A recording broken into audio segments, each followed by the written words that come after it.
どうも皆さん、カイトです。2D コミカルアドベンチャーマルチバース次元を超えた冒険をご存知でしょうか。こちらは2022年3月25日に Steam、2022年7月21日に Nintendo Switch と PS4 でリリースされました。早速ラストまで一通りクリアしたんですけど、2D ながらも表現力にこだわったコミカルアドベンチャーでしたね。販売元のビープ様の提供によるご紹介になります。ありがとうございます。雰囲気抜群のストーリー、そしてパズルによる謎解きは普通に面白かったです。今回はマルチバース次元を超えた冒険というおすすめ作品のジャンル、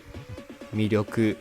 を簡単に紹介します。では早速やっていきましょう。まずジャンルになるのですが、別次元を切り替える能力を偶然手に入れた少年が冒険する 2D アクションアドベンチャーになります。軽くストーリーをお話しすると、科学の才能あった少年が偶然にもマルチバースを開いてしまいえらいこっちゃ。そこで元の世界に戻ったらと不思議な科学者と出会い、世界を救いに冒険します。操作はオーソドックスな横スクロールであり、ジャンプや次元切り替えでパズルを巧みに解いていきます。敵や物体への攻撃はなくて、ギミックを動かす動作を主に行います。ざっくりと説明するとこんな感じ。そしてこのゲームの魅力になるんですけど、1、ストーリーを重点を置いたアドベンチャー。少年とエベレットのやり取りから始まる本編ですが、別次元の重要性をラストまでちょい出して教えてくれるのが結構凝っているなと感じ取られました。基本的にはコメディ要素で物事が進み、あっけらかんとしているエベレットの要求に応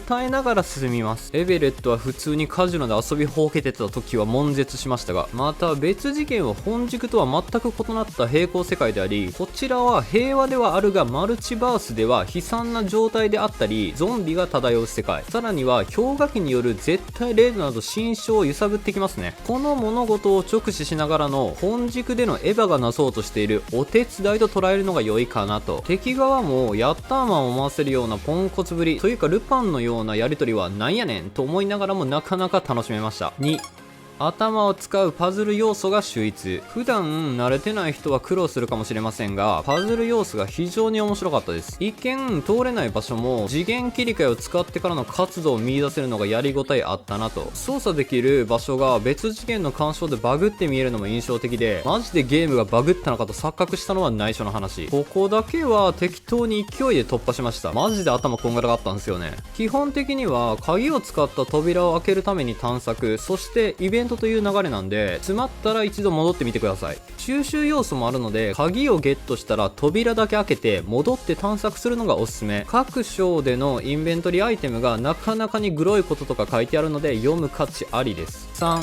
クリア時間は7時間半。収集アイテムを頑張って探索しながらのクリア時間は7時間半ほどでした。もし取り忘れたものがあったとしても、後から小選択で再度選択して迎えるのでご安心を。ストーリーを楽しみながら進んでもいい感じのサクッと具合でした。以上になります。少年が次元を超えて冒険するマルチバース次元を超えた冒険。コミカルで展開される中でのシリアスのギャップが凄まじい。そして頭をかなり使うパズルギミックからの突破した時の嬉しさが半端ない。よければ皆さんも少年を操作してマルチバースの世界に飛び込んでみませんか。きっと敵役のナッシュが初めはイラッとなりますが、後半になった展開で胸を打たれること間違いないですよ。このチャンネルではインディーズ作品を中心におすすめのゲームを一通りクリアして紹介しております。少しでも参考になった方がいればチャンネル登録や高評価をしていただけると幸いです。ではでは